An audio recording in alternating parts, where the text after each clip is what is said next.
नमस्कार, मैं सत्यम मिश्रा। आज मैं आप लोगों के लिए फिर से बीएड एंट्रेंस हिंदी के पेपर को लेकर फिर से आया हूँ, जो कि प्रीवियस ईयर में पूछा गया सभी प्रश्न हैं, जो कि आपका 2018 का प्रैक्टिस सेट है।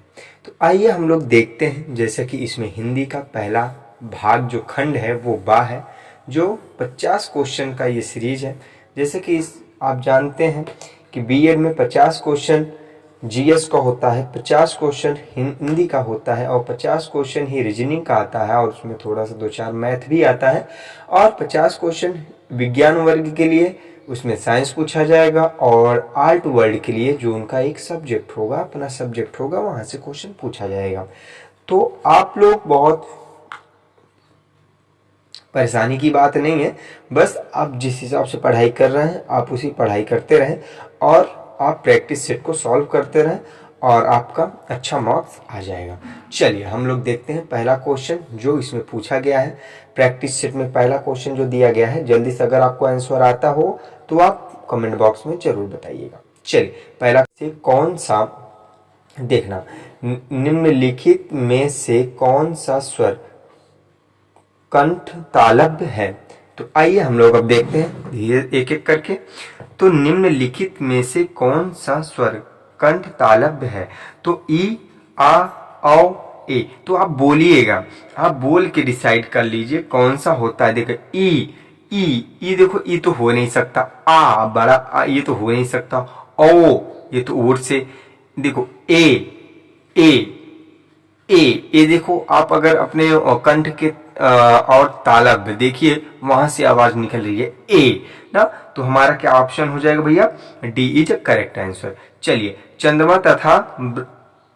चंद्रमा और ब्रह्मांड में के लिए, चंद्रमा और ब्रह्मांड के लिए एक शब्द है सोम, द्विज, वर्ण और श्रेष्ठ। बहुत ही इंपॉर्टेंट क्वेश्चन है।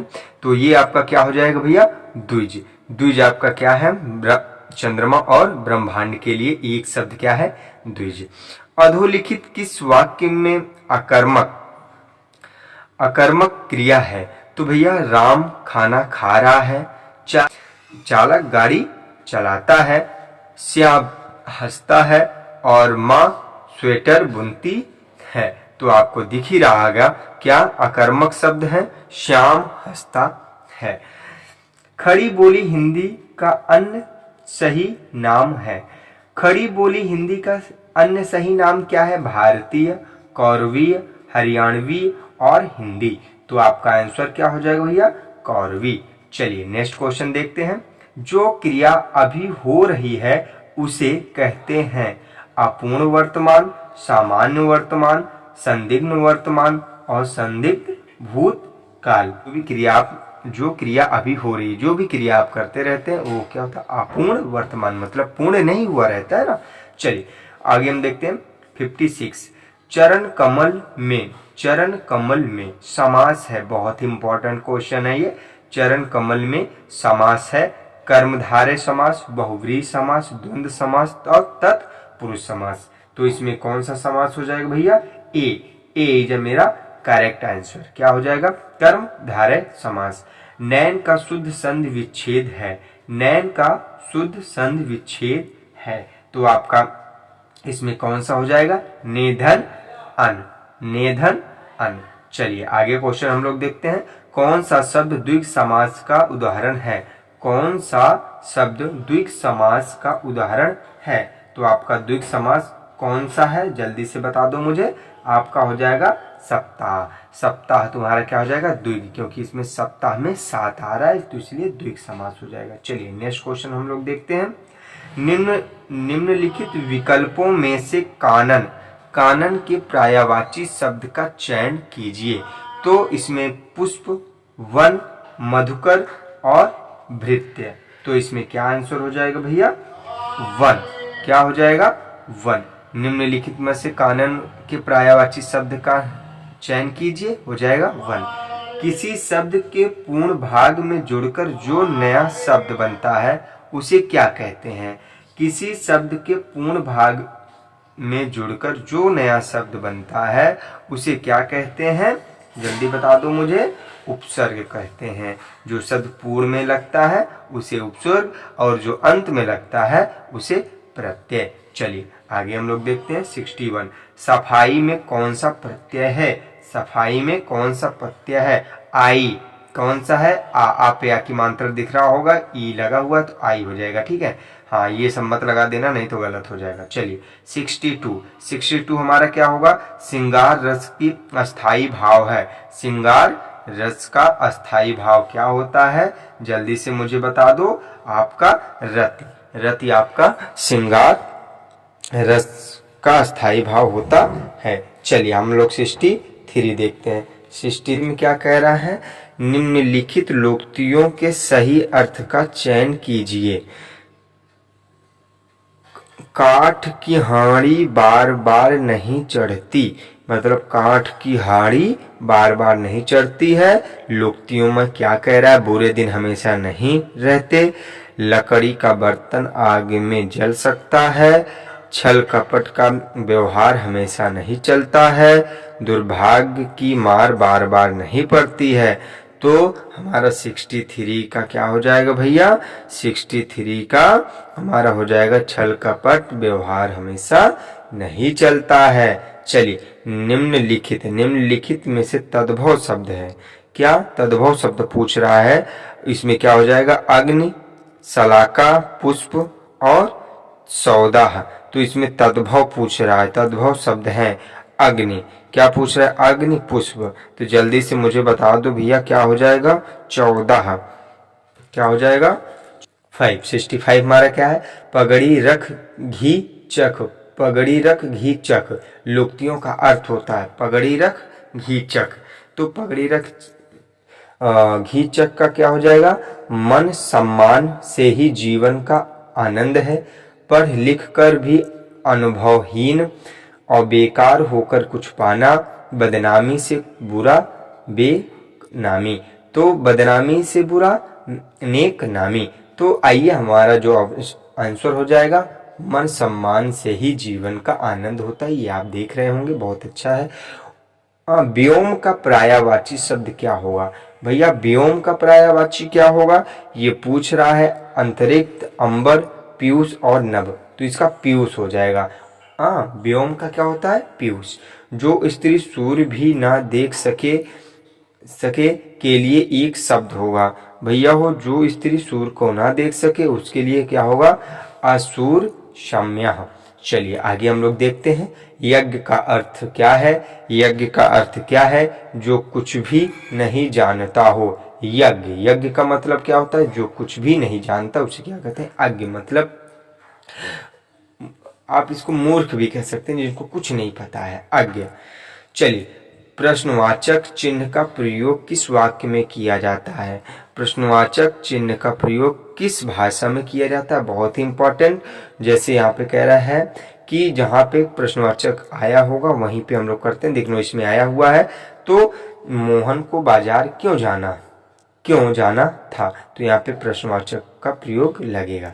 चलिए आगे हम लोग देखते हैं। अधोलिखित में से अशुद्ध वर्तनी वाला शब्द है। अधोलिखित में से अशुद्ध वर्तनी वाला शब्द है क्या है? दधीच, यज्ञवालक्य, निवृत्त, घनिष्ठ। तो भैया क्या है यहाँ पे? आपका आंसर हो जाएगा घनिष्ठ। थोड़ा सा हमें हिंदी कम आता है तो थोड़ा हम बोल नहीं पाते हैं हिंदी, तो इसलिए हम कोशिश कर रहे हैं आपको सिखाने के लिए। वैसे मैं मैथ ही पढ़ाता हूँ क्योंकि सर अभी इस समय खाली नहीं है, तो इसलिए हम प्रैक्टिस देने की कोशिश आप लोगों को कर रहे हैं। चलिए कैसे लगा ये आप जरूर बताइएगा। उसे मृत्युदंड की सजा मिली, प्रस्तुत वाक्य में अशुद्ध स्पष्ट करें। तो यहाँ पे दे रहा है उसे मृत्युदंड की सजा मिली, प्रस्तुत वाक्य में अशुद्ध स्पष्ट करें। तो इसमें हमें क्या कह रहा है? उसे मृत्युदंड की सजा मिली, प्रस्तुत वाक्य की अशुद्ध स्पष्ट करें। तो उसे क्या मिला भैया? हो जाए दंड और सजा समानार्थी शब्दों का प्रयोग हुआ है। क्या हुआ है भैया? दंड और क्या? दंड और सजा समानार्थी शब्दों का प्रयोग हुआ है। ठीक है, चलिए आगे हम लोग देखते हैं। सरह प्लस जा का संधि रूप है क्या है? सरोज। क्या होता है? सरोज। चलिए नमस्ते का संधि विच्छेद कीजिए, जल्दी बता दीजिए मुझे। नमस्ते क्या होगा? नमधन ते, नमधन ते, नमधन ते, नमस्ते। चलिए आगे हम लोग देखते हैं। अरब पनघट में डूब रही तारा, घट उष्मा नगरी में कौन सा अलंकार है? तो ये पूछ रहा है कौन सा अलंकार है? रूपक अलंकार होता है। वह कौन सा समास है जिसका पूर्ण पद विश्लेषण होता है? वह कौन सा समास है जिसका पूर्ण पद विशेषण होता है? तो जल्दी से मुझे बता दो। भूदन। क्या? भूदन। भूदन का हमारा जो होता है उसका जो पहला विशेषण होता है वो क्या होता है? विशेषण होता है, पहला पद। चलिए नेक्स्ट हम लोग देखते हैं। नेक्स्ट क्वेश्चन है कि यहाँ से 76 से लेके 60 तक इसको पढ़ना है, उसके बाद आंसर देना है। अधोलिखित गद्यांश को ध्यानपूर्वक पढ़िए और दिए गए प्रश्नों को उत्तर दीजिए। जिन कर्मों में किसी प्रकार का कष्ट या हानि सहने का साहस अपेक्षित होता है उसे प्रति उत्काष्ठापूर्वक आनंद उत्साह के अंतर्गत लिया जाता है। कष्ट या हानि के लिए भेद के अनुसार उत्साह के भी भेद हो सकता है। साहित्य सीमांकनों की इसी दृष्टि से युद्धवीर, दानवीर तथा दयावीर इत्यादि भेद किए हैं। इनको सबसे प्राचीन और प्रधान युद्ध वीरता के, जिसमें आघात, पीड़ा या मृत्यु की परवाह नहीं रहती है। इस प्रकार वीरता का प्रयोजन अत्यंत प्राचीन काल से चला आ रहा है, जिसके साहस और प्रयत्न दोनों चरम उत्कर्ष पर पहुंचते हैं। अतः यह केवल कष्ट या पीड़ा सहन करने के साहस में ही उत्साह का स्वरूप स्फुरित नहीं होता है, उसके साथ आनंदपूर्ण प्रयत्न या उनकी उत्काष्ठा का योग चाहिए। सबसे प्राचीन वीरता कौन सी है? सबसे प्राचीन वीरता कौन सी है? वकवीरता, दानवीरता, युद्ध वीरता और दयावीरता। भैया हो, इसमें पहला से वो सीधे सीधे बताया था क्या होता है? युद्ध वीरता। क्या होता है? युद्ध वीरता। युद्ध वीरता के लिए किस प्रकार की प्रकृति अपेक्षित होता है? सबसे पहले आपको क्या आना चाहिए? साहस, प्रयत्न और कष्ट सहने की धीरज होना चाहिए आपके अंदर, ये होना बहुत अनिवार्य है। उत्कंठा पूर्वक आनंद किसके अंतर्गत लिया जाता है? अभी हमने उसमें पढ़ा था उत्साह के अंतर्गत। साहित्य मीमांसकों के वीरता और कौन कौन से भेद किए हैं? तो इसमें भी आपको दिख रहा होगा किसके साथ? युद्धवीर, दानवीर और दयावीर, जो कि यहाँ पे लिखा भी गया है, आप देखें। चलिए, तो इसके साथ और भी क्या कहा गया है अब? हाँ, तो यहाँ पे कहा उत्साह के भेद किस आधार पे किए गए हैं? उत्साह के भेद किस प्रकार में किए गए हैं? कष्ट अथवा हानि भेद के आधार पे। निम्नलिखित में से वृक्ष का पर्यायवाची शब्द नहीं है। तरु, विपट, पेड़, मंजरी। भैया हो, सीधे सीधे बोल रहा है मंजरी, तो आपका करेक्ट आंसर। जिसके हृदय में ममता न हो उसे क्या कहते हैं? ममता न हो निर्मम कहते हैं। सुम्मिलित कीजिए, सुम्मिलित कीजिए। तो सुम्मिलित आग बबूला होना, आग बबूला होना। आग बबूला जब हो जाओगे भैया क्या हो जाएगा? अत्यधिक क्रोधित होना। चलो, एक का ई होता है। चलो, घुटने टेकना। घुटने टेकने का मतलब हार मानना, तो ये हो गया। चलिए, जमीन पर पैर ना पड़ना। जमीन पर पैर ना पड़ना, अधिक घमंड होना। और टांग अड़ाना। टांग अड़ाना मतलब अड़चन डालना। तो आपका देखो ई आ ई, देखो ई आ ई, तो आपका B is a correct answer. चलिए आगे हम लोग देखते हैं। अगला हमारा क्वेश्चन है बकरी है। बकरी क्या है भैया? जल्दी बता दो। 84 का जल्दी से बता दो मुझे। मिमियाती हैं। क्या करती हैं भैया? मिमियाती हैं। भिनभिनाती नहीं है, हिनहिनाती भी नहीं है, चिघड़ती भी नहीं है, वो क्या करती हैं? मिमियाती हैं। कृतज्ञ शब्द का विलोम शब्द रूप क्या होता है? जल्दी से बता देना भैया। कृतज्ञ होता है कृतघ्न। चलिए आगे हम लोग सुम्मिलित कीजिए। इसको भी एक और आ गया है। ऊँटों का क्या होता है भैया? देखना, इसमें एक एक करके आप बताना। ऊँटों का क्या होता है? काफिला चलता है भैया। ऊँटों का क्या चलता है? काफिला चलता है। नाव का क्या चलता है भैया? नाव का क्या चलता है? बेड़ा चलता है। नाव का बेड़ा चलता है। देखो ना, रुई की क्या होता है भैया, गांठ हो जाती है, बच्चों का टोली चलती है। ठीक है, यहाँ पे आपका आंसर हो जाएगा ई। तो आपका ये इज अ करेक्ट आंसर। ठीक है, चलिए आगे हम लोग अगला हम लोग देखते हैं। यहाँ पे तो आपको दिख ही रहा होगा सब क्वेश्चन, दिख रहा है? जहाँ पे नहीं दिखेगा आप मुझे बताइएगा। चलिए आगे हम लोग देखते हैं। तो चलिए हम लोग देखते हैं क्वेश्चन को, आगे हम लोग करते हैं। जैसे कि यहाँ पे पहला क्वेश्चन आपने देख लिया होगा। फिर बुनाई शब्द में कौन सा प्रत्यय जुड़ा है? तो होगा नाई नहीं होता भैया, देखना नाई हुई नहीं आई। चलिए नेक्स्ट कहते हुए यो पार्थ के दो बूंद आंसू गिर पड़े, मानो हुए दो सीपों से व्यक्ति दो मोती बड़े। क्या बात कही है। अलंकार इसमें कौन सा है, जल्दी से बता देना भैया। अलंकार इसमें उत्प्रेक्षा अलंकार होता है। क्या होता है भैया, कोई उससे उत्प्रेक्षा अलंकार है, उससे कोई उत्प्रेक्षित नहीं करता है कि इसमें क्या होगा, लेकिन ये क्या हो जाएगा भैया, उत्प्रेक्षा अलंकार। चलिए आगे हम लोग चलते हैं। श्रृंगार रस का स्थायी भाव क्या होता है, अभी हमने बताया था पीछे, जल्दी से मुझे बता देना। नृत्य होता है। लंबा है उदर जिसका, लंबोदर श्री गणेश का। यहाँ इसमें कौन सा समास होता है? यहाँ पे 90 का क्या होगा भैया, ये बहुब्रीज होगा। देखिएगा यहाँ पे गलत हो गया, ये गलत है भैया। ठीक है, चलिए यहाँ पे ये गलत है। ठीक है, यहाँ पे बहुब्रीज समास होगा। बाल शब्द के साथ सही उपसर्ग कौन सा है? बाल शब्द के साथ सही उपसर्ग कौन सा होगा? बाल। तो भैया हो बल, देखो बल है ना, बल। तो बल में क्या है, तो लास्ट में क्या है भैया, ला ना। चलिए देख लो जल्दी से, इसका बताना। 91 का जल्दी बता दो भैया। प्रत्यय क्या हो जाएगा, 91 तो प्रा हो जाएगा। क्या हो जाएगा, प्रा हो जाएगा। अशुद्ध वाक्य पहचानिए जल्दी। पिताजी पुस्तकें लाए, गायत्री ने गीत गाई, हमने तुमको देखा, दिनेश ने पत्र लिखा। जल्दी से बताओ, गायत्री ने गीत गाई, ये गलत है। चलिए और हम लोग देखते हैं जल्दी से।